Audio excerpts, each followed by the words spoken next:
Hello everyone, welcome to my channel study की 98। आज के इस क्लास में हम लोग देखेंगे बिहार फायरमैन प्रैक्टिस सेट 42 को। अगर आपने पिछली वीडियो को नहीं देखा है तो वीडियो को आप जो है प्लेलिस्ट में जाकर के वहां से देख सकते हैं, जिसमें कि हम जीके जीएस में मैथ के प्रश्न का डिस्कस करेंगे। ठीक है, कुछ लोग पूछ रहे थे कि एग्जाम डेट कब आएगा, तो एग्जाम डेट के लिए आपको टेंशन नहीं लेना। एग्जाम डेट जो है वो बहुत जल्द ही दे दिया जाएगा अब, और आपको प्रिपरेशन करते रहना, क्योंकि आपको जो ये टाइम मिला आपको प्रिपरेशन करते रहना, क्योंकि नज़दीक टाइम आ जाने से यानी एग्जाम डेट जो है वो आपका आ जाने से उसके बाद जो आप पढ़ते हैं रात भर, जो उल्लू की तरफ बैठ बैठ के पढ़ता है, उससे कुछ होता नहीं है, उससे रिजल्ट होता नहीं है।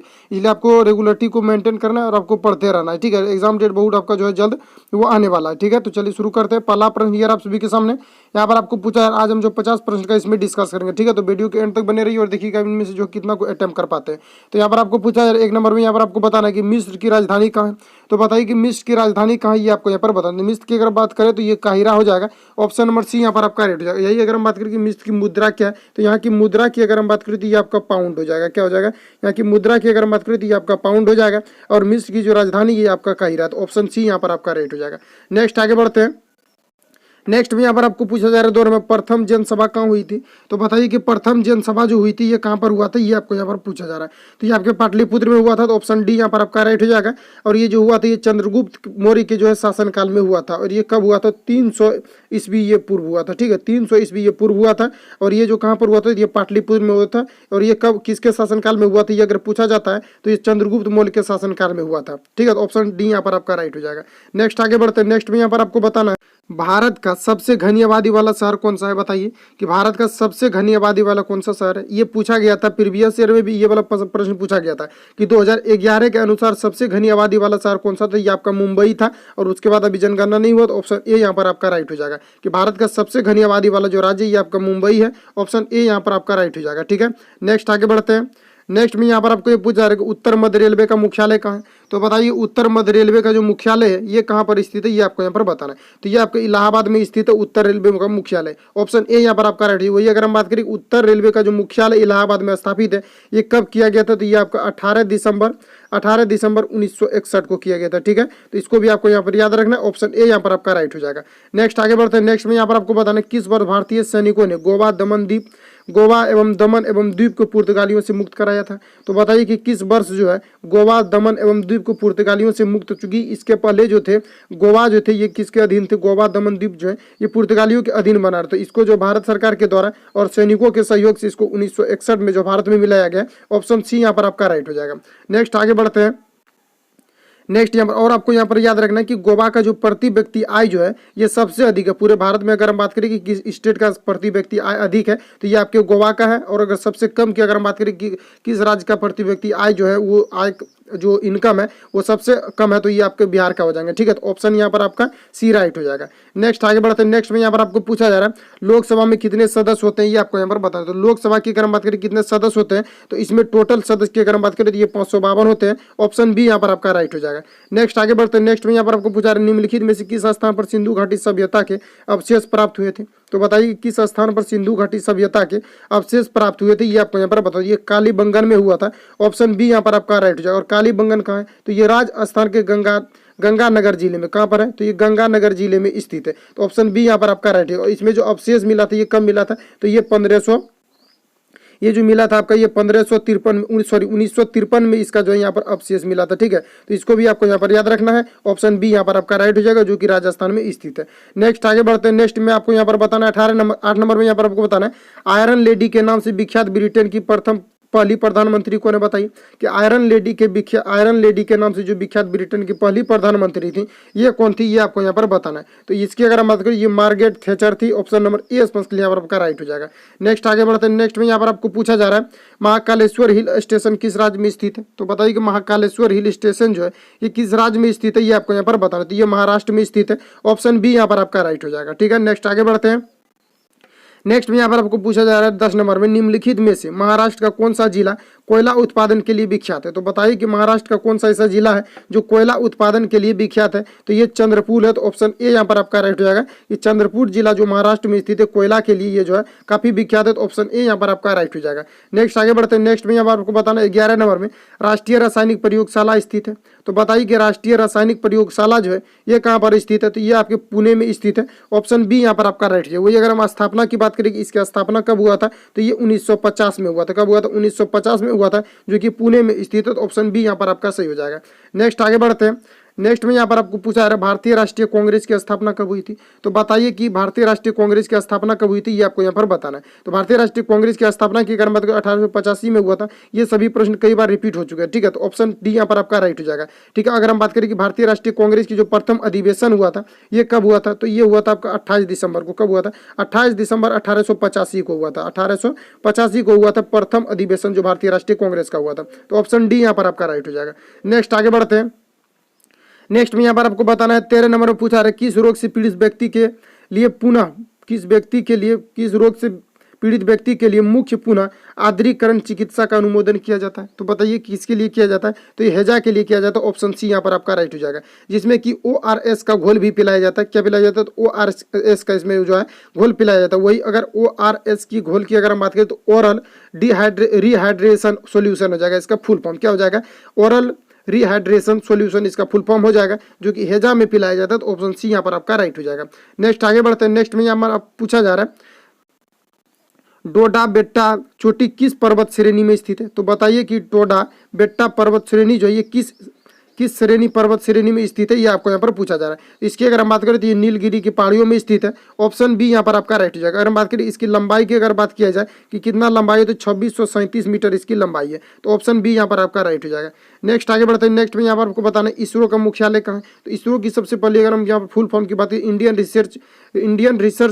इंडियन स्पेस रिसर्च ऑर्गेनाइजेशन हो जाएगा। तो इसका फुल फॉर्म की अगर हम बात करें तो इंडियन स्पेस रिसर्च ऑर्गेनाइजेशन हो जाएगा। अगर हम यहाँ पर बात करें कि इसरो का जो मुख्यालय कहाँ पर है, तो ये बेंगलुरु कर्नाटक में स्थित है। ऑप्शन सी यहाँ पर आपका राइट हो जाएगा। नेक्स्ट आगे बढ़ते हैं। नेक्स्ट में यहाँ पर आपको पूछा रहा है 16 नंबर में यहाँ पर आपको बताना है निम्नलिखित में से किसके कारण सूर्य के प्रकाश में खुला रहने पर चर्म रोग हो सकता है। तो सूर्य के खुला रहने में जो चर्म रोग होता है ये पराबैंगनी किरण के कारण से होता है। तो ऑप्शन डी यहाँ पर आपका राइट हो जाएगा। अगर हम बात करें कि पराबैंगनी की जो खोज किया गया था इसका सर्वप्रथम खोज किसके द्वारा, इसका अणु की अगर हम बात करें अनुसूत्र की बात करें तो O3 हो जाएगा। इसकी अगर खोज की यहाँ पर बात किया जाए कि खोज किसके द्वारा, तो इसको रीटर के द्वारा किया गया था। किसके द्वारा? रीटर के द्वारा पराबैंगनी किरणों का खोज किया गया। तो ऑप्शन डी यहाँ पर आपका राइट हो जाएगा, जिसके कारण चर्म कैंसर एवं त्वचा रोग होता है। नेक्स्ट आगे बढ़ते हैं। नेक्स्ट में यहाँ पर बताना 17 नंबर में निम्नलिखित में से महात्मा गांधी का जन्म स्थान कौन सा है। बताइए कि निम्नलिखित में से महात्मा गांधी का जो जन्म स्थान ये कौन सा है। तो ये पोरबंदर है, जो कि गुजरात में स्थित है। तो ऑप्शन ए यहाँ पर आपका राइट हो जाएगा। वही अगर हम जन्म की बात करें कि जन्म कब हुआ था, तो 20 अक्टूबर को। कब हुआ था? 20 अक्टूबर 1869 को महात्मा गांधी का जन्म हुआ था। इसको भी आपको यहाँ याद रखना है। ऑप्शन ए यहाँ पर आपका राइट हो जाएगा। नेक्स्ट आगे बढ़ते हैं। नेक्स्ट में यहाँ पर आपको पूछा रहा है कि राजा शिवाजी के प्रशासन में राजकीय पत्राचार का उत्तरदायित्व किसके पास था। तो बताइए कि राजा शिवाजी के प्रशासन में राजकीय पत्राचार उत्तरदायित्व किसके पास था, ये आपको यहाँ पर बताना। तो बताइए किसके पास था, तो ये सूर्यनुविस के पास था। तो ऑप्शन सी यहाँ पर आपका राइट हो जाएगा।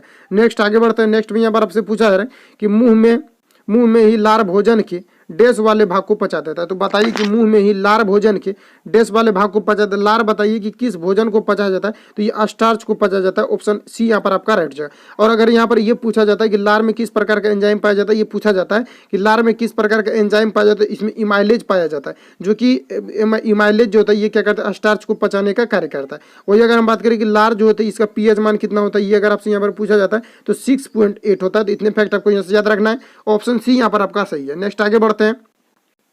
नेक्स्ट में यहाँ पर आपको पूछा रहा है कि निम्नलिखित में से कौन सा बागान कृषि का एक उदाहरण है। तो बताइए कि कौन सा बागान, यानी चावल का बागान, या गेहूं का बागान, या कॉफी का बागान, या सब्जी का बागान, एक कृषि का उदाहरण, ये आपको यहाँ पर पूछा है। तो चावल का बागान नहीं होता और गेहूं का कोई बागान नहीं होता, ठीक है। सब्जी का बागान होता है और कॉफी का बागान होता है, लेकिन इसमें कृषि के अंतर्गत भी आना चाहिए। तो ये आपका कॉफी हो जाएगा। ऑप्शन सी यहाँ पर आपका राइट हो जाएगा, जो कि कृषि के बागान के अंतर्गत आता है। तो ऑप्शन सी यहाँ पर आपका राइट हो जाएगा। वही अगर हम बात करें कि ये जो कॉफी जो है ये सबसे ज़्यादा कहाँ पर उगाया जाता है, तो कॉफी की अगर हम बात करें कि भारत में किस स्टेट में सबसे ज़्यादा उगाया जाता है, तो ये कर्नाटक, तमिलनाडु एवं केरल में सबसे ज़्यादा उगाया जाता है। और केरल की अगर हम बात करें तो केरल को मसालों का शहर भी कहा जाता है। तो ऑप्शन सी यहाँ पर आपका राइट हो जाएगा। अगर हम बात करें कि लाल मिर्च सबसे ज़्यादा कहाँ पाया जाता है, तो ये आपके कर्नाटक में पाया जाता है। तो इतने फैक्ट आपको यहाँ से याद रखना है। ऑप्शन सी यहाँ पर आपका सही है। नेक्स्ट आगे बढ़ते हैं। नेक्स्ट में यहाँ पर आपको पूछा रहा है कि निम्न में से कौन सा केंद्र शासित प्रदेश है। तो केंद्र शासित प्रदेश की अगर हम बात करें तो ये आपका जम्मू कश्मीर हो जाएगा। ऑप्शन सी यहाँ पर आपका राइट हो जाएगा। नेक्स्ट आगे बढ़ते हैं। नेक्स्ट में यहाँ पर आपको पूछा जा रहा है कि मूक नायक पत्रिका की शुरुआत किसने की थी। तो बताइए कि मूक नायक पत्रिका की शुरुआत जो है ये किसके द्वारा किया गया था, ये आपको यहाँ पर बताती है भीमराव अंबेडकर के द्वारा किया गया था। ऑप्शन सी यहाँ पर आपका राइट हो जाएगा। इसके बाद इन्होंने जो है बौद्ध धर्म को अपनाया था। किनके द्वारा, तो ये डॉक्टर भीमराव अंबेडकर के द्वारा बौद्ध धर्म को अपनाया गया था, क्योंकि इनके द्वारा पहले मूल नायक पत्रिका का शुरुआत किया गया था, उसके बाद इन्होंने बौद्ध धर्म को अपनाया था। तो ऑप्शन सी यहाँ पर आपका राइट हो जाएगा। नेक्स्ट आगे बढ़ते, सारे प्रश्न जो आपके एग्जाम पॉइंट ऑफ व्यू से काफी महत्वपूर्ण है, सारे एग्जाम लेवल के प्रश्न, इसलिए आपको जो है ध्यान से सभी प्रश्न को पढ़ना है और सभी को आपको जो है तैयार करते रहना है। नेक्स्ट यहाँ पर 23 नंबर में आपको पूछा रहा है कि निम्नलिखित में से कौन सा भारतीय राष्ट्रीय आंदोलन के गर्म दल के नेता थे, ये आपको यहाँ पर पूछा। तो बताइए कि निम्नलिखित में से कौन भारतीय राष्ट्रीय आंदोलन के गर्म दल के नेता थे, ये आपको यहाँ पर बताना है। तो ये आपके हो जाएंगे बिपिन चंद्र पाल हो जाएगा, ऑप्शन सी यहाँ पर आपका राइट है। इसके अलावा अगर हम बात करें कि गर्म दल के नेता कौन कौन थे, तो बाल गंगाधर तिलक थे, लाला लाजपत राय थे, और उसके बाद बिपिन चंद्र पाल हो गया आपका, उसके बाद अरविंद घोष भी, ये अरविंद घोष जो है ये भी क्या थे, गर्म दल के नेता थे। इतने आपको यहाँ पर याद रखना है, ऑप्शन सी यहाँ पर आपका राइट हो जाएगा। नेक्स्ट आगे बढ़ते हैं। नेक्स्ट प्रश्न ये रहा 24 नंबर आप सभी के सामने, और इसका अगर आप पीडीएफ लेना चाहते हो तो आप हमारे टेलीग्राम से जुड़ जाएंगे, वीडियो की डिस्क्रिप्शन में आपको टेलीग्राम का लिंक मिल जाएगा, तो वहाँ से आप जो है जुड़ के पीडीएफ को डाउनलोड कर सकते हैं, या तो फिर वीडियो की डिस्क्रिप्शन में ही आपको जो है इसका पीडीएफ मिल जाएगा, वहाँ से भी आप डाउनलोड कर सकते हैं, ठीक है। नेक्स्ट में यहाँ पर आपको पूछा जा रहा है 24 नंबर में, संविधान के किस संशोधन द्वारा मौलिक कर्तव्यों को इसमें शामिल किया गया है। तो बताइए कि संविधान के किस संशोधन द्वारा मौलिक कर्तव्यों को शामिल किया गया है, ये आपको यहाँ पर बताना है। तो ये जो 42वां संविधान संशोधन जब हुआ था 1976 में, तब क्या हुआ कि मौलिक कर्तव्यों को शामिल किया गया था। तो ऑप्शन बी यहाँ पर आपका राइट हो जाएगा। नेक्स्ट आगे बढ़ते हैं। नेक्स्ट में यहाँ पर आपको पूछा जा रहा है 25 नंबर में, राष्ट्रीय दूरवर्ती संवेदी एजेंसी जो है ये कहाँ पर स्थित है। तो बताइए कि दूरवर्ती संवेदी एजेंसी जो है ये कहाँ पर स्थित है, ये आपको यहाँ पर बताओ। तो ये हैदराबाद में स्थित है, ऑप्शन डी यहाँ पर आपका राइट है। वही अगर हम बात करें कि हैदराबाद में जो ये स्थित है, इसको किसके द्वारा विकसित किया गया था, राष्ट्रीय दूर संवेदी एजेंसी जो है इसको किसके द्वारा, इसको इसरो के द्वारा विकसित किया, ISRO इसरो के द्वारा इसको विकसित किया गया था। इंडियन स्पेस रिसर्च ऑर्गेनाइजेशन के द्वारा इसको जो स्थापित किया गया था, जिसका कि मुख्यालय कहाँ है इसरो का, तो इसका कर्नाटक में इसका मुख्यालय। तो ऑप्शन डी यहाँ पर आपका राइट हो जाएगा। नेक्स्ट आगे बढ़ते हैं। नेक्स्ट में यहाँ पर आपको पूछा जा रहा है कि किसके शासनकाल के दौरान ह्वेनसांग भारत भ्रमण पर आया था। तो बताइए कि किसके शासनकाल के दौरान ह्वेनसांग जो है ये भारत भ्रमण पर आया था, ये आपको यहाँ पर बताना। तो बताइए किसके शासनकाल में आया था, तो ये हर्षवर्धन के शासनकाल में आया था, ऑप्शन ए यहाँ पर आपका राइट हो जाएगा। अगर हम बात करें कि ये कब से कब तक ये जो है भारत में रहे थे कौन, तो ये ह्वेनसांग जो ये कब से कब भारत पर रहे थे, तो ये 629 ईस्वी से लेकर के ये 645 ईस्वी तक ये जो है भारत में रहे थे। तो ऑप्शन ए यहाँ पर आपका राइट हो जाएगा। नेक्स्ट आगे बढ़ते हैं। नेक्स्ट में यहाँ पर आपको पूछा जा रहा है 27 नंबर में, किस विटामिन की कमी के कारण रिकेट्स की बीमारी हो जाती है। तो बताइए कि किस विटामिन के कारण से रिकेट्स की बीमारी हो जाती है, तो ये ऑप्शन डी हो जाएगा। विटामिन डी के कारण से जो है रिकेट्स की बीमारी उत्पन्न हो जाती है, ठीक है। और विटामिन डी जो ये सूर्य प्रकाश में जो है नेचुरल विटामिन मिलता है, तो ऑप्शन यहाँ पर बी आपका राइट हो जाएगा। इसके अलावा अगर हम यहाँ पर बात करें तो मछली के यकृत तेल में विटामिन डी पाया जाता है, और विटामिन डी के कारण से रिकेट्स होता है, जिसके कारण हड्डी टेढ़ी मेढ़ी हो जाती है और हड्डी भी क्या होता है, कमजोर हो जाता है। तो ऑप्शन बी यहाँ पर आपका राइट हो जाएगा। नेक्स्ट आगे बढ़ते हैं। नेक्स्ट में यहाँ पर आपको पूछा 28 नंबर में, फतेहपुर सीकरी का निर्माण किसने करवाया था, ये आपको यहाँ पर पूछा है। तो बताइए कि फतेहपुर सीकरी का जो निर्माण ये किसके द्वारा करवाया गया था, तो ये अकबर के द्वारा कराया गया था, ऑप्शन ए यहाँ पर आपका राइट हो जाएगा। और ये कब कराया गया था, तो ये 1571 में फतेहपुर सीकरी का निर्माण करवाया गया था। तो ऑप्शन ए यहाँ पर आपका राइट हो जाएगा। नेक्स्ट आगे बढ़ते हैं। नेक्स्ट में यहाँ पर आपको पूछा, पृथ्वी पर होने वाली अधिकांश भूकंप के लिए उत्तरदायी रिंग ऑफ फायर इसको ध्यान में रखना है, किस महासागर समुद्र में स्थित है, ये आपको यहाँ पर बताना। तो बताइए कि किस महासागर में ये जो स्थित है रिंग ऑफ फायर जो है अधिकांश भूकंप के लिए उत्तरदायी जो है रिंग ऑफ फायर, ये किस महासागर में स्थित है, ये आपको यहाँ पर पूछा जा रहा है। तो ये प्रशांत महासागर में स्थित है, तो ऑप्शन बी यहाँ पर आपका राइट हो जाएगा, जिसके कारण भूकंप यानी कि सुनामी होता है। नेक्स्ट आगे बढ़ते हैं। नेक्स्ट में यहाँ पर आपको पूछा जा रहा है 30 नंबर में, निम्नलिखित में से किस स्थान पर विरूपाक्ष मंदिर स्थित है। तो बताइए कि किस स्थान पर विरूपाक्ष मंदिर स्थित है, ये आपको यहाँ पर पूछा जा रहा है। तो ये बदामी नामक स्थान पर स्थित है, तो ऑप्शन सी यहाँ पर आपका राइट हो जाएगा। नेक्स्ट आगे बढ़ते हैं। नेक्स्ट में यहाँ पर आपको पूछा रहा है, एडोक्राइन ग्रंथि डैश का श्रवण करती है। तो बताइए कि एडोक्राइन ग्रंथि जो किसका श्रवण करती है, ये तो हार्मोन का श्रवण करती है, ऑप्शन यहाँ पर डी आपका राइट हो जाएगा, हार्मोन का ये श्रवण करती है। नेक्स्ट आगे बढ़ते हैं। नेक्स्ट में यहाँ पर आपको बताया संयुक्त राष्ट्र संघ के वर्तमान महासचिव किस देश के नागरिक है। तो बताइए कि संयुक्त राष्ट्र संघ के वर्तमान महासचिव किस देश के नागरिक है, ये आपको यहाँ पर बताना। तो बताइए किस देश का है, तो ये पुर्तगाल का है, ऑप्शन सी यहाँ पर आपका राइट हो जाएगा। नेक्स्ट आगे बढ़ते हैं। नेक्स्ट में यहाँ पर आपको पूछा रहा है 33 निम्नलिखित में से किसे मानव शरीर का रक्षा तंत्र कहा जाता है। तो बताइए किसे कहा जाता है, इसको WBC को कहा जाता है, क्योंकि WBC जो होते हैं ये क्या करते हैं कि संक्रमण से लड़ता है। वही RBC की अगर हम बात करें तो रेड ब्लड सेल्स जो होते हैं ये क्या करते हैं, इसी के कारण से व्यक्ति में क्या होता है कि रुधिर में जैसे ब्लड ग्रुप किसी का A है, किसी का B है, किसी का O है, किसी का A भी है, तो ये जो चेंज होता है ये किसके कारण से होता है, ये RBC के कारण से होता है। और यहाँ पर पूछा जा रहा है कि मानव शरीर का जो रक्षा तंत्र माना जाता है इसको किसे माना जाता है, श्वेत रक्त कोशिका को माना जाता है, व्हाइट ब्लड सेल्स को माना जाता है, जो संक्रमण से लड़ने का कार्य करती है। तो ऑप्शन ए यहाँ पर आपका राइट हो जाएगा। नेक्स्ट आगे बढ़ते हैं। नेक्स्ट में यहाँ पर आपको पूछा रहा है 1659 में शिवाजी ने किस किला में अफजल खान को मौत के घाट उतार दिए थे। तो बताइए कि 1659 में शिवाजी ने किस किला में अफजल खान को मौत के घाट उतार दिए थे, ये आपको यहाँ पर पूछा जा रहा है। इसकी अगर हम बात करें तो ये हो जाएगा आपका प्रतापगढ़, ऑप्शन बी यहाँ पर आपका राइट हो जाएगा। और ये कब जो मौत के घाट उतार दिए थे ये आपको अगर यहाँ पर पूछा जाता है तो ये 2 नवंबर 1659 को जो है इनको मौत के घाट उतार दिए थे। ऑप्शन बी यहाँ पर आपका राइट हो जाएगा। नेक्स्ट आगे बढ़ते हैं।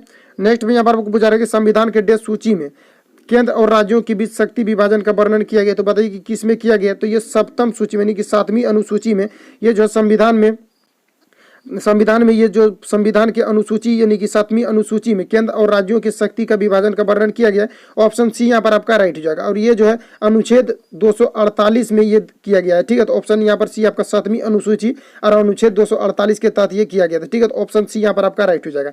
नेक्स्ट आगे बढ़ते हैं। नेक्स्ट में यहाँ पर पूछा जा रहा है 36 नंबर में किस वर्ष सूरत में राष्ट्रीय आंदोलन के नरम दल नेताओं के बीच विभाजन की घटनाएं हुई थी, ये आपको यहाँ पर बताना। तो बताइए कि सूरत में राष्ट्रीय आंदोलन के नरम दल नेताओं के बीच जो कब ये घटनाएं हुई थी, विभाजन की कब घटनाएं हुई थी, ये आपको यहाँ पर बताना। तो ये 1907 में हुआ था। ऑप्शन ए यहाँ पर आपका राइट हो जाएगा, ठीक है। ऑप्शन ए यहाँ पर आपका राइट हो जाएगा, 1907 में हुआ था। और ये अधिवेशन की अगर हम बात करें कि ये जो अधिवेशन विभाजन की जो ये अधिवेशन हुआ था ये कब हुआ था, ये अगर आपसे यहाँ पर पूछा जाता था ये हो जाएगा आपका 26 दिसंबर 1907 को इसका जो है विभाजन हुआ था, ठीक है। तो इतने फैक्ट आपको यहाँ से याद रखना है, जो कि ताप्ती नदी के किनारे हुआ था। तो ऑप्शन ए यहाँ पर आपका राइट हो जाएगा। नेक्स्ट आगे बढ़ते हैं। नेक्स्ट में यहाँ पर पूछा जा रहा है 37 नंबर में निम्नलिखित में से किस अधिवेशन के दौरान महात्मा गांधी भारतीय राष्ट्रीय कांग्रेस के सभापति बने थे। तो बताइए कि महात्मा गांधी जो भारतीय राष्ट्रीय कांग्रेस के जो सभापति बने थे ये किस अधिवेशन के दौरान बने थे, ये आपको यहाँ पर पूछा जा रहा है। तो बताइए कि किस अधिवेशन के दौरान बने थे। तो ये बेलगांव अधिवेशन के दौरान बने थे। ऑप्शन डी यहाँ पर आपका राइट हो जाएगा। अगर हम बात करें कि ये कब हुआ था बेलगांव अधिवेशन, अगर यहाँ पर आपसे पूछा जाता है तो ये 1924 में हुआ था बेलगांव अधिवेशन, जिसमें कि महात्मा गांधी कांग्रेस सभापति के जो है ये सभापति के अध्यक्ष बने थे। तो ऑप्शन डी यहाँ पर आपका राइट हो जाएगा, ठीक है। नेक्स्ट आगे बढ़ते हैं। नेक्स्ट में यहाँ पर आपको पूछा रहा है कि भारत के प्रथम राष्ट्रपति कौन थे। तो ये सभी को पता होना चाहिए कि डॉक्टर राजेंद्र प्रसाद थे। ऑप्शन सी यहाँ पर आपका राइट हो जाएगा। अगर बात करें कि ये कब जो है राष्ट्रपति के पद को इन्होंने ग्रहण किया था तो ये 24 जनवरी 1950 को किया था। और ये कब तक किया था तो ये 12 मई, ठीक है। ये कब तक किए थे तो 12 मई 1962 तक ये जो है राष्ट्रपति के पद पर रहे थे। तो ऑप्शन सी यहाँ पर आपका राइट हो जाएगा, जो कि भारत के प्रथम राष्ट्रपति थे।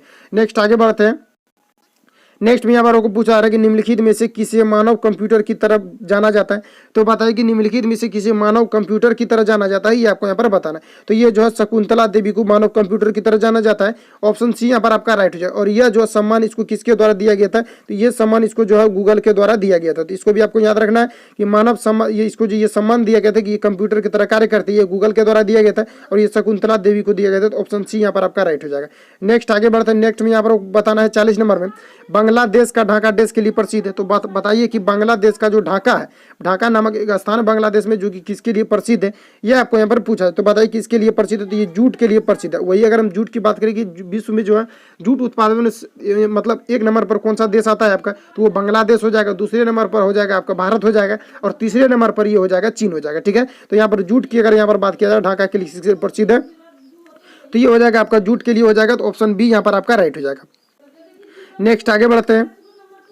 नेक्स्ट में यहाँ पर आपको पूछा रहा है कि निम्नलिखित में से किस पद का संबंध वैश्विक गर्माहट की घटना के साथ नहीं है। तो बताइए कि निम्नलिखित में से किस पद का संबंध जो है वैश्विक गर्माहट की घटना के साथ नहीं है, ये आपको यहाँ पर बताओ। ये हो जाएगा एल नीको प्रभाव हो जाएगा। ऑप्शन डी यहाँ पर सही हो जाएगा। ये जो है ये क्या है तो ये एक गर्म सागरीय धारा है। क्या है एल नीको प्रभाव जो है ये गर्म सागरीय धारा है। तो ऑप्शन डी यहाँ पर आपका राइट हो जाएगा, जो कि वैश्विक गर्माहट की घटना के साथ संबंधित नहीं है। तो ऑप्शन डी यहाँ पर आपका राइट हो जाएगा। नेक्स्ट आगे बढ़ते हैं। नेक्स्ट में यहाँ पर निम्नलिखित में से कौन सा ऊर्जा स्रोत पर्यावरण अनुकूल, यानी पर्यावरण अनुकूल करने का मतलब कि पर्यावरण में किसी भी प्रकार का प्रदूषण नहीं फैलाएगा और इससे प्रदूषण नहीं होता। और इससे क्या होता है कि प्रदूषण नहीं होता है तो ये पवन ऊर्जा हो जाएगा, जिससे किसी भी प्रकार के प्रदूषण यानी वायुमंडलीय प्रदूषित नहीं होता। तो ऑप्शन ए यहाँ पर आपका राइट हो जाएगा। नेक्स्ट आगे बढ़ते हैं। वही अगर बात करें कि प्रदूषण ये जो पवन ऊर्जा सबसे ज्यादा कहाँ पर चलाई जाती है तो ये आपके तमिलनाडु में चलाई जाती है। नेक्स्ट आगे बढ़ते हैं। इससे आप कई सारे फैक्ट को याद रखें, जैसे तमिलनाडु का बात है तो तमिलनाडु का शास्त्रीय नृत्य क्या तो भारतनाट्यम है। इसी प्रकार से आप जो बहुत सारे इसमें जो फैक्ट को इसमें जो है आप याद रख सकते हैं। नेक्स्ट आगे बढ़ते हैं। नेक्स्ट में यहाँ पर आपको पूछा जा रहा है फूलों की घाटी राष्ट्रीय उद्यान किस राज्य में स्थित है। तो बताइए कि फूलों की घाटी किस राज्य में, क्योंकि जीके जो है आपको एक लिंक की तरह पढ़ना है, यानी कि सभी को आपको क्या करना है, जोड़ के पढ़ना है। तो इस प्रकार से आपको जो सभी चीज़ें याद रहेंगी, क्योंकि जैसे हम तमिलनाडु या किसी भी स्टेट का बात करते हैं तो वहाँ पर जितने भी फैक्ट हैं जिस प्रकार से पूछा जाता है उन सभी को आपको वहाँ पर जो है माइंड में रिकवर हो जाना चाहिए। तो यहाँ पर आपको पूछा रहा है 43 नंबर पूछा रहा है फूलों की घाटी राष्ट्रीय उद्यान किस राज्य में स्थित है, ये आपको यहाँ पर पूछा जा रहा है। तो ये जो उत्तराखंड में स्थित है, ऑप्शन सी यहाँ पर आपका राइट हो जाएगा। और ये कहाँ पर है, तो उत्तराखंड में, ये उत्तराखंड के चमोली जिले में स्थित है। वही अगर हम बात करें कि राष्ट्रीय उद्यान की स्थापना जो ये कब किया गया था, तो ये 1982 में किया गया था। ठीक है, तो ऑप्शन सी यहाँ पर आपका राइट हो जाएगा। ठीक है, और ये जो है 87 किलोमीटर, ये कितना 87 किलोमीटर वर्ग किलोमीटर में ये फैला हुआ है। तो ऑप्शन सी यहाँ पर आपका राइट हो जाएगा। नेक्स्ट आगे बढ़ते हैं। नेक्स्ट में यहाँ पर आपको बताना 44 नंबर, निम्नलिखित में से किसे धोने का सोडा कहा जाता है, ये आपको यहाँ पर बताना। तो धोने की सोडा की अगर हम बात करें तो ये जो हो जाएगा आपका सोडियम कार्बोनेट हो जाएगा। वही अगर इसका सूत्र की बात करें तो Na2CO3 हो जाएगा। वही अगर हम बात करें कि सोडियम बाइकार्बोनेट जिसे खाने का सोडा कहा जाता है तो Na2HCO3 हो जाएगा, जिसको कि सोडियम बाइकार्बोनेट के नाम से जानते हैं, जो ऑप्शन ए में यहाँ पर दिया हुआ है। तो ऑप्शन बी यहाँ पर आपका राइट हो जाएगा। सोडियम कार्बोनेट जो है इसको धोने का सोडा। वही अगर इसकी उपयोग की बात करें कि इसका उपयोग कहाँ पर होता है, तो कागज उद्योग में, और साथ में जल की कठोरता को दूर करने के लिए सोडियम कार्बोनेट का प्रयोग किया जाता है। तो ऑप्शन बी यहाँ पर आपका राइट हो जाएगा। नेक्स्ट आगे बढ़ते हैं। नेक्स्ट में यहाँ पर आपको बताना कि राज्यसभा के पदेन सभापति कौन होते हैं। तो बताइए कि राज्यसभा के जो पदेन सभापति होते हैं ये कौन होते हैं, तो ये उपराष्ट्रपति होते हैं। ऑप्शन बी यहाँ पर आपका राइट हो जाएगा। इसको जो है अनुच्छेद 89 के तहत जो है सभापति को जो है शामिल किया जाता है। तो ऑप्शन यहाँ पर बी आपका राइट हो जाएगा। नेक्स्ट आगे बढ़ते हैं। नेक्स्ट में यहाँ पर आपको पूछा रहा है कि निम्नलिखित में से किस क्षेत्र में चीड़ के वृक्ष पाए जाते हैं। तो बताइए कि किस क्षेत्र में चीड़ के वृक्ष पाए जाते हैं, ये आपको यहाँ पर बताना। चीड़ के वृक्ष जो है ये शंकुधारी वन के नाम से जाना जाता है, जो कि ये उत्तरी अक्षांशों के मध्य भागों में पाए जाते हैं। तो ऑप्शन ए यहाँ पर आपका राइट हो जाएगा। नेक्स्ट आगे बढ़ते हैं। नेक्स्ट में यहाँ पर बताना कि डैश के कटाव के कारण पार्ट होल क्रिया दृष्टि गोचर होती है। तो पार्ट होल क्रिया की दृष्टि गोचर जो है ये क्या होता है कि किसी भी नदी के किनारे अगर कोई भी हल्का चट्टान है तो वो हवा के कारण से वहाँ पर क्या होता है कि ढल जाते हैं और वहाँ पर छोटे छोटे गड्ढा हो जाता है, जिसको जो छोटे छोटे गड्ढे हो जाते हैं उसको हम पार्ट होल के नाम से जानते हैं। ठीक है, तो यहाँ पर पूछा जा रहा है कि पार्ट होल के कारण से दृष्टि गोचर होती है, तो ये नदी में होती है। तो ऑप्शन बी यहाँ पर आपका राइट हो जाएगा। नेक्स्ट आगे बढ़ते हैं। नेक्स्ट में यहाँ पर पूछा रहा है कि मानव हृदय में कितने वाल्व होते हैं। तो मानव हृदय में जो वाल्व होते हैं तो इसमें 4 वाल्व होते हैं। एक होता है दायां निलय और बायां निलय, उसके बाद दायां अलिंद बायां अलिंद होते हैं। तो इसमें 4 वाल्व पाए जाते हैं। Option D. वही अगर मेढक की बात करें कि मेढक में कितना पाया जाता है, तो इसमें 3 पाया जाता है। और ये मछली में बात करें तो मछली में 2 पाए जाते हैं। इतने फैक्टर को याद रखना। ऑप्शन डी यहाँ पर आपका राइट हो जाएगा कि मानव हृदय में जो वाल्व पाए जाते हैं यानी कि प्रकोष्ठ पाए जाते हैं, जिसको हम चैम्बर बोलते हैं। तो ऑप्शन डी यानी कि 4 चैम्बर पाए जाते हैं।